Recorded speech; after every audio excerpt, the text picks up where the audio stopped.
अस्सलाम वालेकुम, नमस्कार, सत श्री अकाल, गुड इवनिंग। मैं हूँ आज़ू काज़मी और हमारे साथ मेजर जनरल राजन कोचर साहब हैं। बहुत शुक्रिया सर कि आज आप आए। Thank you so much.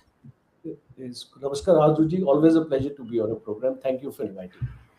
Thank you so much sir. Defence pact Pakistan ने पहले सऊदीया के साथ किया था, अब कुवैत के बारे में भी सुन रहे हैं कि बात चल रही है। आपको लगता है कि ये हो क्या रहा है, यानी ये वाकई में इस तरह के डिफेंस पैक्ट हुआ करते हैं कंट्रीज के बीच में, या पाकिस्तान की कोई मजबूरी है जो इस किस्म के डिफेंस पैक्ट हम करते जा रहे हैं? क्योंकि हमारे अपनी कंट्री में अगर हम देखें तो कई जगह पे चैलेंजेस हैं जो पाकिस्तान जो है जिसको कंट्रोल नहीं कर पा रहा है, चाहे बलूचिस्तान हो, चाहे पाक अफगान बॉर्डर हो।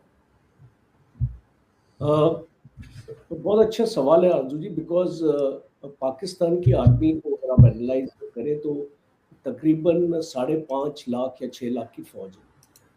और पाकिस्तान की अपनी थ्रेट परसेप्शन को अगर हम देखें, इस भारत तो है ही इस बॉर्डर के ऊपर, और अब एक अफगानिस्तान का फैक्टर भी आ गया है। वो भी आप जानते हैं 2600 किलोमीटर का एक बॉर्डर है और डुरैन लाइन का एक विवाद है।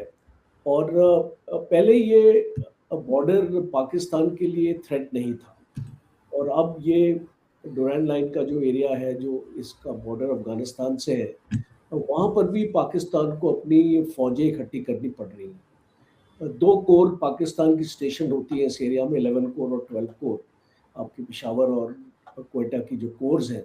तो वो इस एरिया वो एक्चुअली ये आपकी रिजर्व फॉर्मेशंस रहती हैं। इस भारत की लड़ाई जब होती है तो ये दोनों फॉर्मेशंस आपकी रिजर्व फॉर्मेशंस रहती हैं।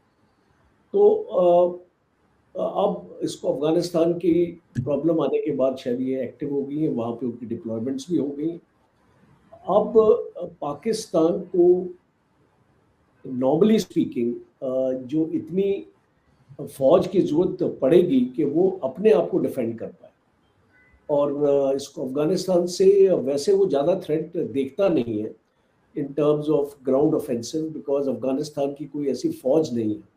तो अफगानिस्तान से बेसिकली इन्फिल्ट्रेशन हो गया, सुसाइड अटैक्स हो गए, आपके स्नाइपर एक्शन हो गए, एम्बुशेस हो गए। तहरीक तालिबान पाकिस्तान ज़्यादा एक्टिव है इन चीज़ों में, और इसको ये तालिबान इतना एक्टिव नहीं है, जो इसको अफगानिस्तान की फ़ौज है वो इतना एक्टिव नहीं। तो शायद पाकिस्तान ने कंसिडर्ड डिसीजन लिया है, और इसके कुछ पहलू हैं इस डिसीजन के। पहले तो इसको जीसीसी कंट्रीज में पहले भी पाकिस्तान ने इस तरीके की आप मैन पावर प्रोवाइड किया है, बट एक डिफेंस पैक्ट के तरीके से नहीं। नॉर्मली कुछ रिक्वेस्ट होती है, रिक्वायरमेंट होती है, आप अपनी फौज के अपने कुछ लोगों को वहाँ पे भेजते हैं उनको ट्रेन करने के लिए या इस टाइप का। दूसरा, अगर आप पाकिस्तान के अकेडमीज भी देख लीजिए तो पाकिस्तान के अकेडमीज में भी गल्फ कंट्रीज के लड़के आते हैं, लड़कियां आती हैं ट्रेनिंग के लिए, और पाकिस्तान अकेडमी उनको ट्रेन करती है। और दूसरा एक और इम्पॉर्टेंट फैक्ट ये है कि अभी सऊदी अरेबिया के साथ आपका डिफेंस पैक्ट हुआ। आज पाकिस्तान की मजबूरी क्या है?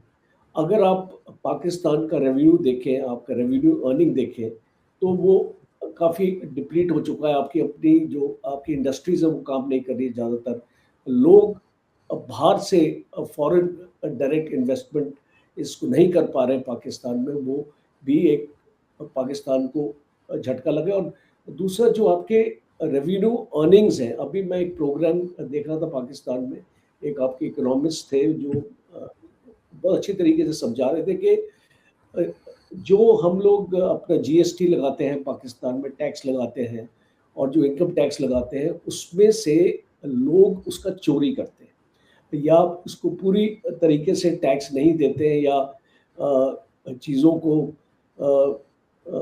वो इम्पोर्ट करते हैं तो उसको वो जो एक्चुअल इम्पोर्ट होता है वो दिखाते नहीं है, दिखाते हैं कि वो एक स्क्रैप इंपोर्ट कर रहे हैं, इस तरीके का अपना जीएसटी अवॉइड करने के लिए। तो इस तरीके की करप्शन भी डीप रूटेड है इस पाकिस्तान में।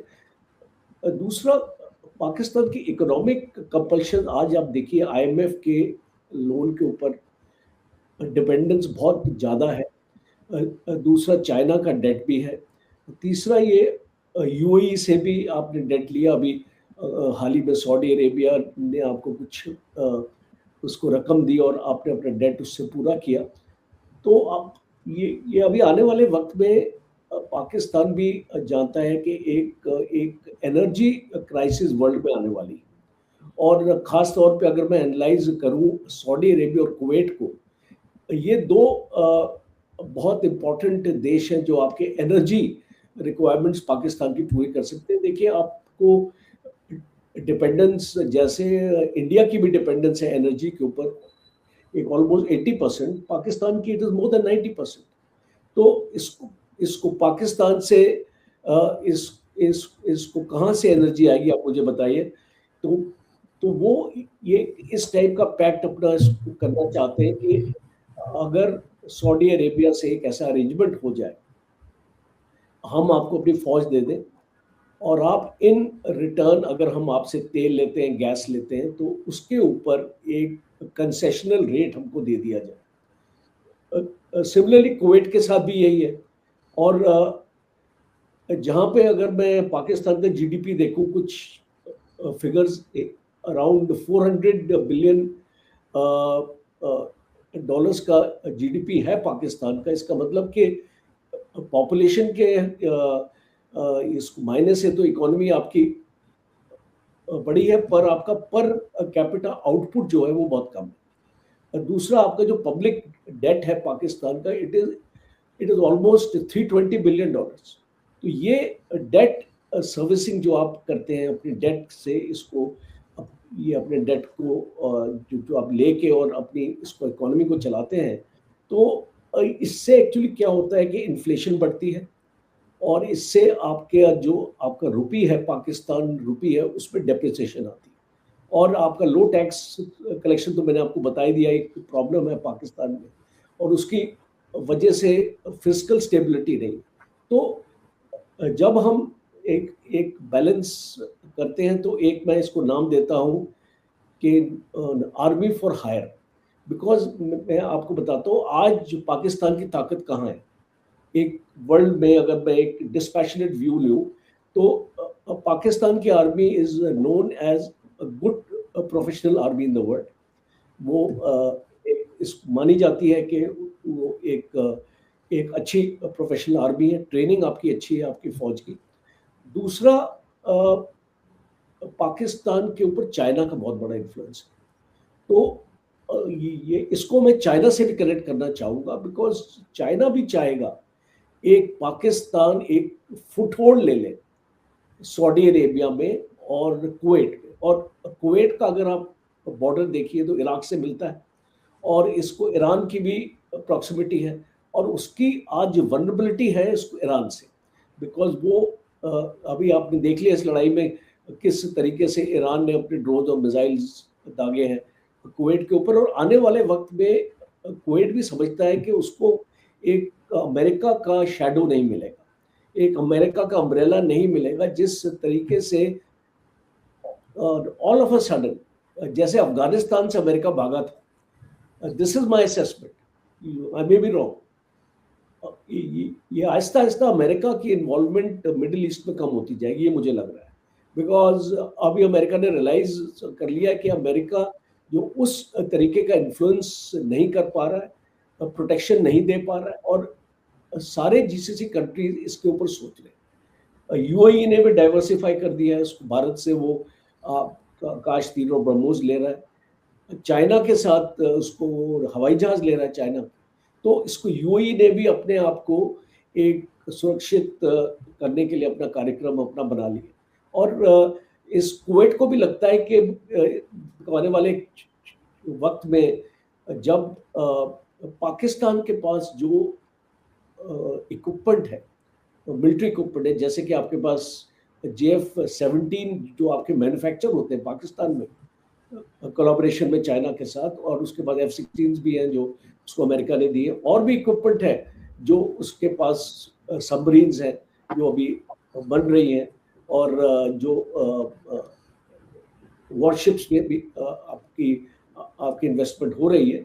तो इस तरीके का कुवैत को भी एक स्ट्रेटेजिक इसको लगता है कि अगर वो पाकिस्तान से दोस्ती करेगा तो शायद एक जॉइंट कोलैबोरेशन में पाकिस्तान कुवैत के साथ आ सकता है, टू दैट एक्सटेंट के कुवैत की ज़मीन पर ही पाकिस्तान अपना एक डिफेंस इकोसिस्टम क्रिएट कर सकता है, एक मार्केट क्रिएट कर सकता है जो अपना JF-17 जैसे अभी इस पाकिस्तान दूसरी कंट्रीज को भी इस एक्सपोर्ट कर रहा है, जो न्यूज़ में आया था। तो इसमें इस कुवैत भी ये इसमें आ सकते हैं। और जो अमेरिकन इक्विपमेंट है आज की डेट में कुवैत में, मुझे लगता है कि आहिस्ता आहिस्ता वो एक चाइनीज़ फ्लेवर ले लेगा और चाइना इसको बढ़ावा देगा, बिकॉज चाइना इस्लामाबाद को बोलेगा कि हाँ आप जरूर इस ये जो कोलैबोरेशन में आइए, हम आपकी मदद करेंगे। तो this is a silent strategy of China also, because China भी अभी आप जानते हैं आने वाले वक्त में वो चाहेगा कि उसके इक्विपमेंट का भी सेल हो, because JF-17 is basically Chinese technology से बना हुआ है। और इसको आने वाले वक्त में अभी जो सिचुएशन है गल्फ में, वो मैं देखता हूँ कि ईरान को काउंटर करने के लिए हर एक गल्फ कंट्री को अपनी फौजों में इन्वेस्ट करना पड़ेगा। उनके पास ऑप्शन नहीं रहा है अभी वो अमेरिका पे अपना भरोसा नहीं कर सकते, उनको अपनी फौजें तैयार करनी पड़ेगी, अपना एयर डिफेंस सिस्टम बेहतर अपना बनाना पड़ेगा, अपनी शक्ति को, अपनी मिलिट्री शक्ति को, मिलिट्री स्ट्रेंथ को आगे लेके जाना पड़ेगा। मुझे लगता है कि ये एक ओवरऑल पर्सपेक्टिव है इन कंट्रीज का, और इसीलिए कुवैत इस डिफेंस पैक्ट में पाकिस्तान के साथ आ रहा है। लेकिन सर पाकिस्तान के लिए ये भी कहा जाता है कि जी ये पैसों के लिए अपनी फौज को कहीं भेज देते हैं, इस किस्म की एलिगेशंस भी जो है वो भारत की तरफ से भी लगती हैं और कई तरफ से भी इस तरह की बात की जाती है। क्या ये डिफेंस पैक्ट होना ठीक है, या आपको लगता है कि वाकई में हम पैसों के लिए सेल कर रहे हैं अपने जो सोल्जर्स हैं उनको?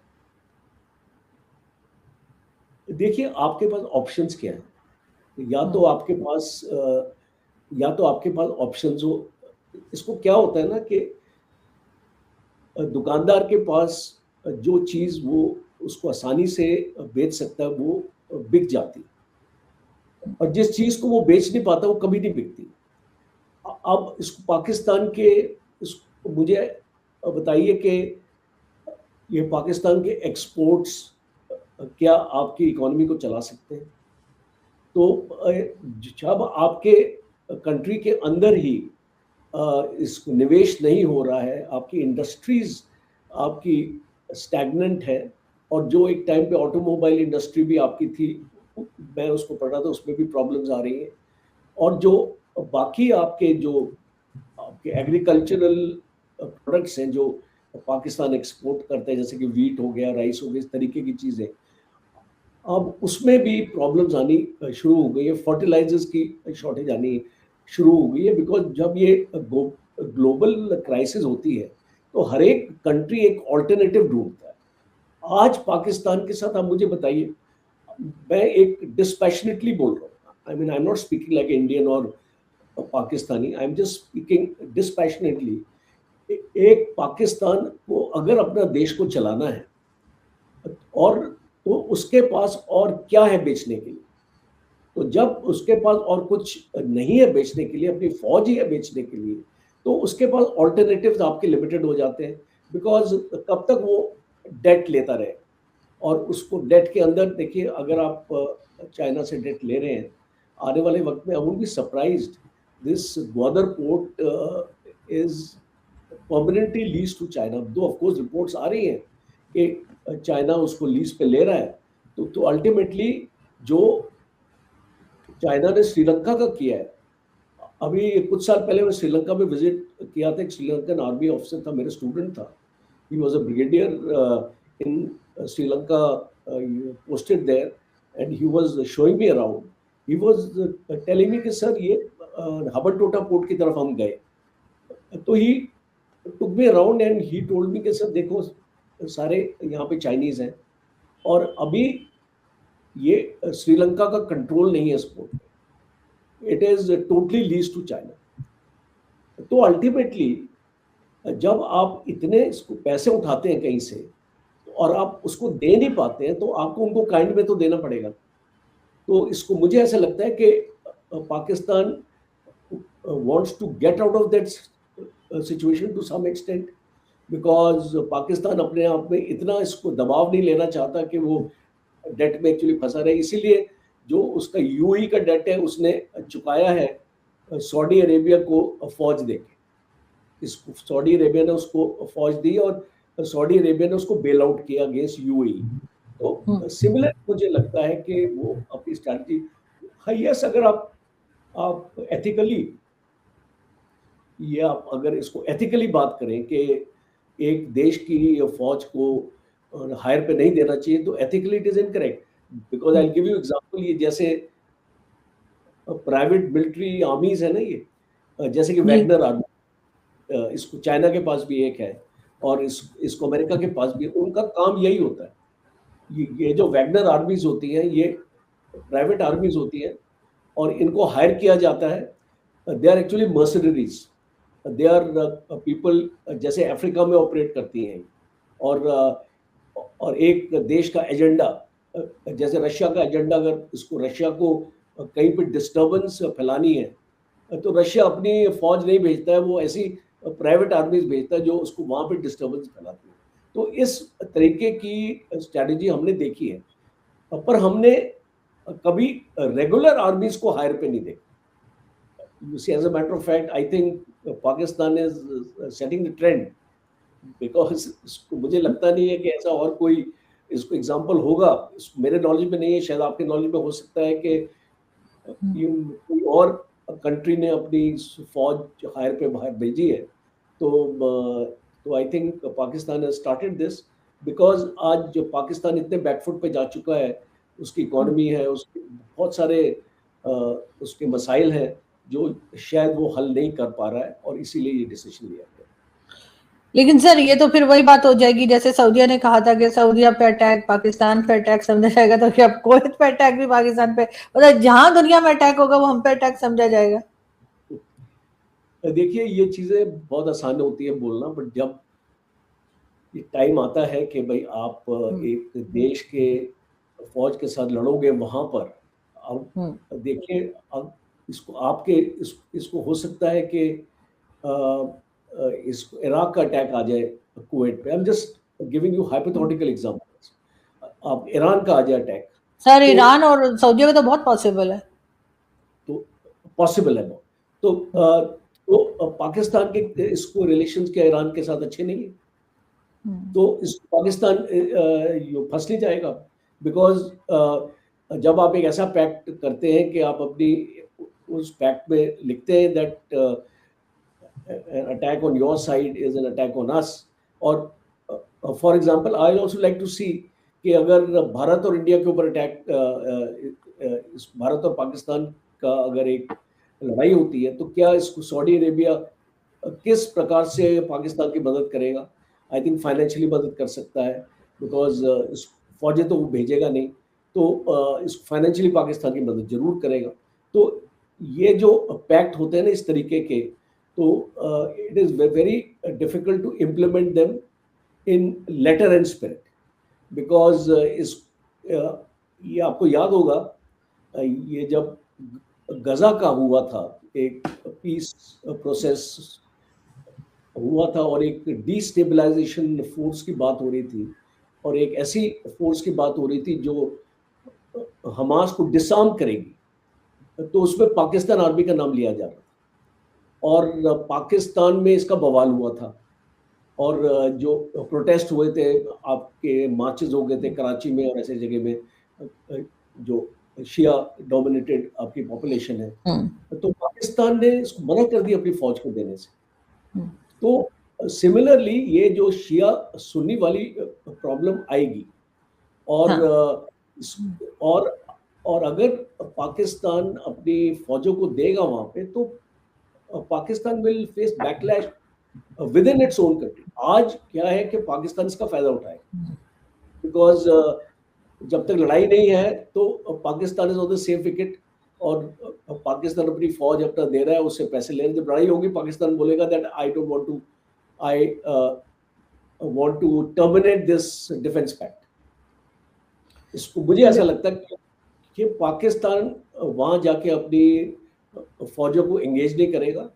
Pakistan is taking advantage of the situation and और वो एडवांटेज वो लेगा, उसने ऑलरेडी सऊदी अरेबिया से ले लिया है। और आने वाले वक्त में अगर नौबत आएगी कि सऊदी अरेबिया उसको बोले कि ईरान में घुस जाओ, तो इसको मुझे लगता नहीं है पाकिस्तान पहुंच जाएगी। नहीं सर, ईरान से मुझे नहीं लगता कि पाकिस्तान किसी किस्म का झगड़ा मोल ले सकता है, और वो भी अब जबकि ईरान ने कई गल्फ कंट्रीज को जो है अच्छे खासा टफ टाइम दिया है। Thank you so much sir कि आज आपने ज्वाइन किया। Thank you. Thank you Aarzoo, it was wonderful discussion. Thank you sir, same here. Thank you so much.